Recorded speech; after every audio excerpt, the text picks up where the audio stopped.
আমি এখন মাননীয় সদস্য জনাব রাশেদ খান মেনন বরিশাল 2-কে তার বক্তব্য রাখার আহ্বান জানাচ্ছি। আপনার সময় 10 মিনিট। ধন্যবাদ মাননীয় স্পিকার। ধন্যবাদ অভিনন্দন মাননীয় অর্থমন্ত্রীকে জাতীয় বাজেট উত্থাপনের জন্য।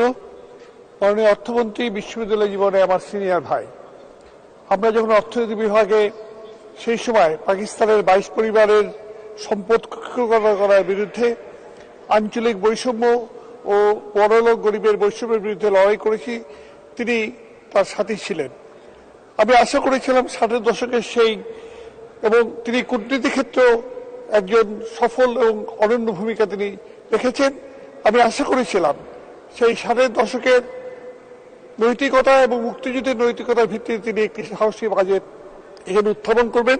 কিন্তু মাননীয় স্পিকার, আমি খুব দুঃখের সাথে বলছি যে আমার সেই আশা পূরণ হয়নি, বরঞ্চ আমাদের মাননীয় অর্থমন্ত্রী, সাবেক অর্থমন্ত্রীর পুরোনো পথেই হেঁটেছেন। মাননীয় স্পিকার, বাজেট আলোচনায় আমি গত 2 বছরে যে কথা বারবার বলেছি, একটি নিষ্ঠুর অলিগার্ক আমাদের অর্থনীতি নিয়ন্ত্রণ করছে। সেই অলিগার্কের স্বার্থেই আমাদের মূল্যস্ফীতি কমিয়ে আনা যায়নি।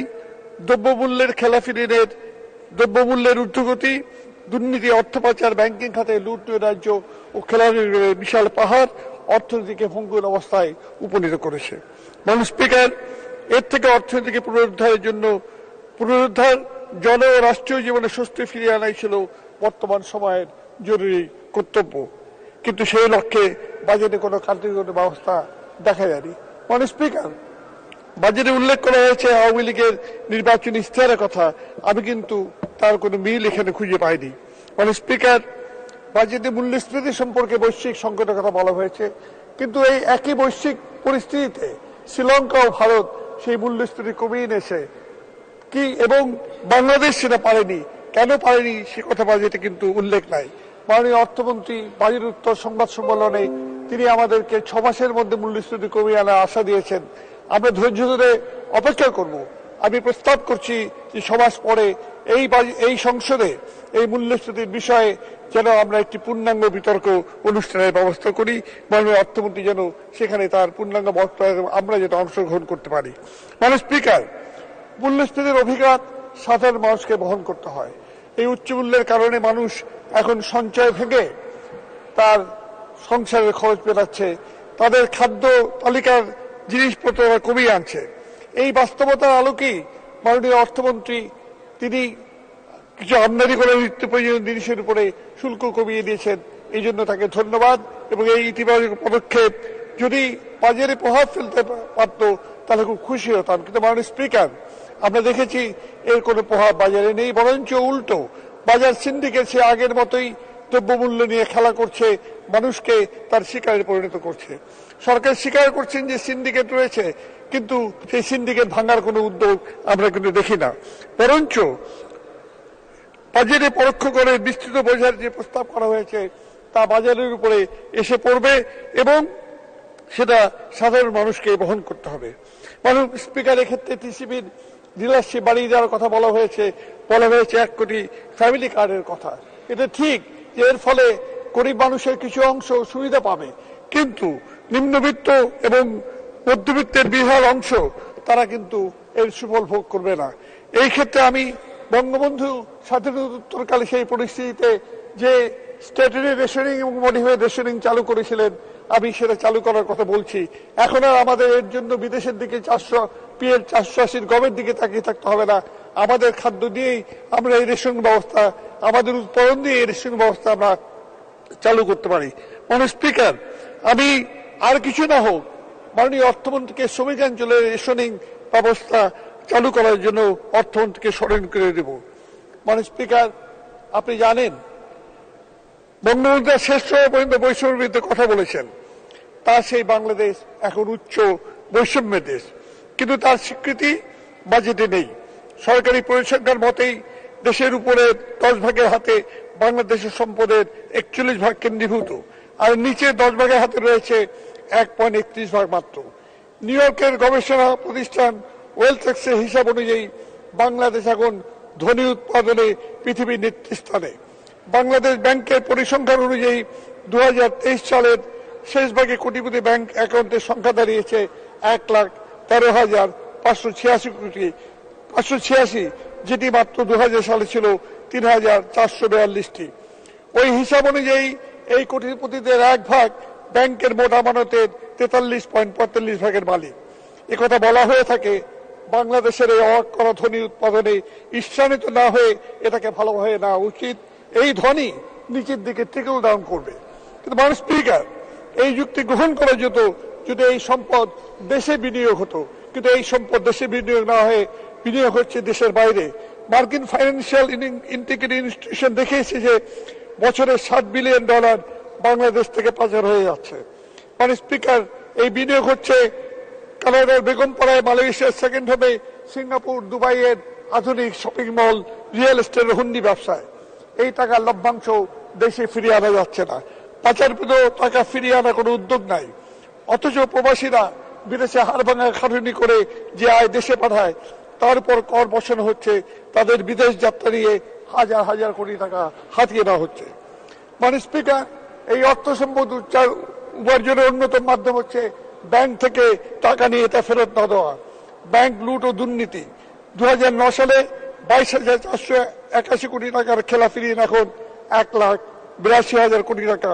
পুরো তফসিলীকরণে অবলম্বন ধরলে পরিমাণ 4 থেকে 5 লাখ কোটি টাকা দাঁড়াবে। মানে স্পিকার, আপনাকে স্মরণ করিয়ে দিতে চাই, 2019 সালে সাবেক অর্থমন্ত্রী যখন বিশেষ গোষ্ঠীর স্বার্থে খেলাফিরিন পুরো তফসিলের ক্ষেত্রে ডাউন পেমেন্ট 30 ভাগ থেকে 2 ভাগে নামিয়ে আনেন, তখন এতে আপত্তি জানিয়ে আপত্তি করতে আমার দেওয়া 68 বিধির নোটিশ আপনি আলোচনা করতে দেন নাই। সেদিন অর্থমন্ত্রী বলেছিলেন আর 1 টাকাও খেলাফিরিন বাড়বে না, কিন্তু কেবলমাত্র এই বছরের প্রথম প্রান্তিকে 36,000 কোটি টাকার উপরে খেলাফিরিন বেড়েছে। আর পুরোটার কথা আগেই বলেছি। মানে স্পিকার, সেদিন এই বিষয়ে আলোচনা হলে সংসদ এর বিবেক অন্তত পরিষ্কার থাকতো। এখন আমরা নই কেবল, একজন শিল্প উদ্যোক্তা সংসদ সদস্য টেলিভিশনে বলেছেন 4-5 জন লোক ব্যাংকগুলোকে ফোকলা করে দিয়েছে। আর ব্যাংকের নৈরাজ্য লুট বন্ধ করতে বাংলাদেশ ব্যাংক যে তগলকি ব্যবস্থা নিচ্ছে, তাতে আমরা লক্ষ্য করে দেখছি যারা পরিচালনা পরিষদ থাকে সেগুলো বাতিল হচ্ছে। কি যে পরিচালকরা ব্যাংক লুট করছে তাদের কোনো শাস্তির ব্যবস্থা সেখানে আমরা দেখছি না।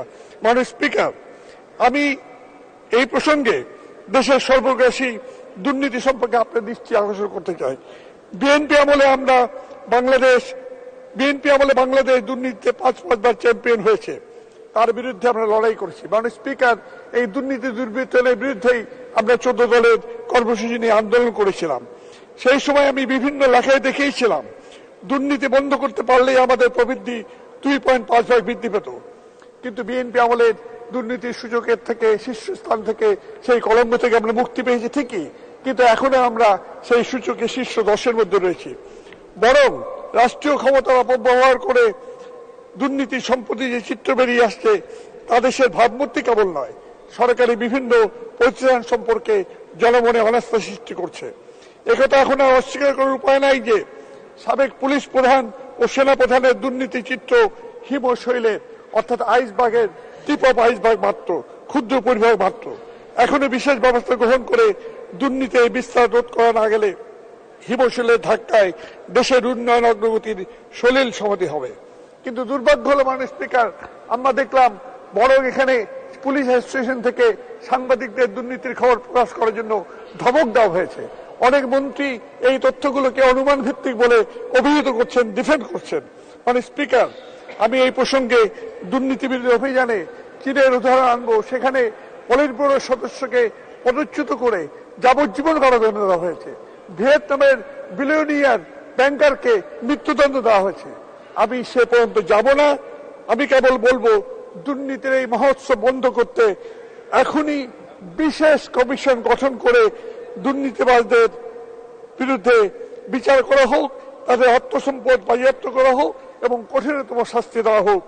ঋণ খেলাপি অর্থ আত্মসাৎকারের জন্য ট্রাইব্যুনাল গঠন করা হোক। মাননীয় স্পিকার, আমি জানি উন্নয়নের বেদনা আছে, কিন্তু সেই বেদনা যদি চোখের সামনে দেশের সম্পদ লুট করা হয় তখন সেটা গ্রহণ করা যায় না। ওই লুটে টাকাকে সাদা করতে অর্ধেক কর দিয়ে, সদুপায়ে অর্জিত অর্থের চেয়ে অর্ধেক কর দিয়ে সাদা করার প্রস্তাব করা হয়, সেটা সততার জন্য তিরস্কার এবং অসততার জন্য পুরস্কারে সামিল হয়ে দাঁড়ায়। 2 মিনিট মাননীয় সদস্য। ধন্যবাদ। মাননীয় স্পিকার, এই পক্ষে যে সকল যুক্তি দেওয়া হয়েছে তা কেবল অসারই নয়, এই প্রসঙ্গে সরকারের অতীত অবস্থানের বিপরীত। খালেদা জিয়ার জন্য যেটা অনৈতিক, বর্তমানেও সেটা অনৈতিক। আশা করি অর্থমন্ত্রী এই প্রস্তাব প্রত্যাহার করে সংসদকে দায়ভার থেকে রেহাই দেবেন। মাননীয় স্পিকার, বিভিন্ন খাতের বরাদ্দ হিসেবে শিক্ষা স্বাস্থ্য খাতের বরাদ্দ টাকার অঙ্কে বেড়েছে, কিন্তু জিডিপির শতকরা হাতে নয়। বঙ্গবন্ধু বলেছিলেন শিক্ষা খাতে বিনিয়োগ সর্বশ্রেষ্ঠ বিনিয়োগ, অথচ এই বিনিয়োগ এখন নাই, বরং শিক্ষা ক্ষেত্রে আমরা সাম্প্রদায়িক মৌলবাদের আক্রমণে ক্রমশ পিছু হচ্ছি। সামাজিক খাতে বরাদ্দ বেড়েছে, কিন্তু আমি বহুবার বলেছি এখানে শুভঙ্করের ফাঁকি রয়েছে। সরকারি পেনশন স্কিম, সঞ্চয়পত্রের সুদ ও মুক্তিযুদ্ধের ভাতাও সামাজিক নিরাপত্তা অন্তর্ভুক্ত। মাননীয় স্পিকার, এই বাজেট সেশনের আগেই আমরা একজন সংসদ সদস্যের নৃশংস খুনের ঘটনা জেনেছি, কিন্তু তার দেহাবশেষ না পাওয়ায় শোক প্রস্তাব দিতে পারেনি। কিন্তু এই খুনের ঘটনাকে কেন্দ্র করে দক্ষিণ পশ্চিমাঞ্চলের স্বর্ণ মাদক চোরাচালান নিয়ে অপরাধ জগতের যে চিত্র বেরিয়ে আসছে, সে খবর প্রকাশিত হচ্ছে, তাতে সংসদ সদস্য এবং সংসদের ভাবমূর্তি নষ্ট হচ্ছে। মাননীয় স্পিকার, এই বিষয়টি এখনই আরো বেশি ক্ষতি করে রাখার কেবল খুনের হিসেবে নয়, এই বিষয়গুলো আমাদের দেখতে হবে। নিজেদের আত্মসমাজ আত্মশুদ্ধি সাহস নিয়ে যদি আমরা এগোতে পারি, তাহলেই কেবল মাননীয় প্রধানমন্ত্রীর স্মার্ট বাংলাদেশ গড়া যাবে। অর্থমন্ত্রীর বাজেট বক্তৃতার শিরোনাম অর্থপূর্ণ হবে। মাননীয় স্পিকার, আমি এখন নদীর কথা বলবো। তিস্তার চুক্তি 1.5 দশক ধরে অধরে রয়ে গেছে। মাননীয় প্রধানমন্ত্রী ভারত সফরে ভারতের তিস্তার পানি প্রবাহ বৃদ্ধি ও সংরক্ষণে ব্যবস্থাপনার সহযোগিতার কথা বলেছে, কিন্তু তিস্তার পানি চুক্তি কোথায় গেল সেটা আমরা জানি না। তিস্তার পানি বন্টন চুক্তি না করে এই সহযোগিতা গাছের গোড়া কেটে উপরে দিয়ে পানি ঝরার সামিল। ওই সফরে গঙ্গার চুক্তি নবায়নের কথা এসছে, তার জন্য ধন্যবাদ, কিন্তু ওই চুক্তিতে গঙ্গার মাননীয় সদস্য কয় মিনিট? 2 মিনিট। জি, শেষ করুন। মানে ওই পারমাণবিক সংকট থেকে খাল কেটে গঙ্গা প্রভাবিতের যে বিষয়টি ছিল তা 30 বছরে বাস্তবায়ন হয়নি, বরঞ্চ এখন ফারাক্কার উপরে আরেকটি ব্যারেজ তৈরির কথা এসছে। মানে স্পিকার, মাননীয় প্রধানমন্ত্রী সংসদে তিস্তা মহাপরিকল্পনার কথা বলেছেন, কিন্তু বাজেটে তার জন্য কোনো বরাদ্দ নাই। বাজেট বরাদ্দের প্রতিটি ক্ষেত্রে রংপুর বিভাগ বঞ্চিত হয়েছে। এই আঞ্চলিক বৈষম্য দূর করে তিস্তা সহ উত্তরবঙ্গের জন্য সমবরাদ্দের ব্যবস্থা নিতে হবে। তিস্তা নিয়ে যেন আমরা ভূ রাজনীতির দৈরথের শিকার না হই। প্রয়োজনে পদ্মা সেতুর মতন নিজেদের অর্থায়নে তিস্তা কর্তৃপক্ষ গঠন করে তিস্তা মহাপরিকল্পনা বাস্তবায়ন করতে হবে। পরিবেশ রক্ষায় মাননীয় প্রধানমন্ত্রী চ্যাম্পিয়ন অব আর্থ ভূষণে ভূষিত হয়েছেন।